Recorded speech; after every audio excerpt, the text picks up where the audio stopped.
सलग सुट्ट्या आल्या आहेत। नववर्षाच्या स्वागतासाठी भक्तांनी शेगावमध्ये गर्दी केली आहे। संत गजानन महाराजांच्या दर्शनासाठी गर्दी करण्यात आल्याचं दिसतंय। तिकडे शिर्डीतही साईबाबांच्या आणि पंढरपुरात विठ्ठल रुक्मिणीच्या दर्शनासाठी भक्तांनी रांगा लावल्याचं दिसतंय। तुळजाभवानीच्या दर्शनासाठी देखील मोठ्या संख्येने भक्तांनी गर्दी केली आहे। तसंच कोल्हापूरच्या अंबाबाई मंदिरात नववर्षानिमित्त दर्शनासाठी भक्त दाखल झालेत।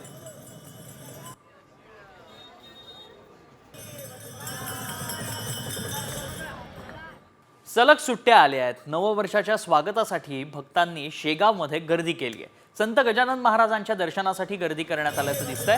तिकडे शिर्डीतही साईबाबांच्या आणि पंढरपुरात विठ्ठल रुक्मिणीच्या दर्शनासाठी भक्तांनी रांगा लावल्याचं दिसतंय। तुळजाभवानीच्या दर्शनासाठी देखील मोठ्या संख्येने भक्तांनी गर्दी केली आहे। तसंच कोल्हापूरच्या अंबाबाई मंदिरात नववर्षानिमित्त दर्शनासाठी भक्त दाखल झालेत।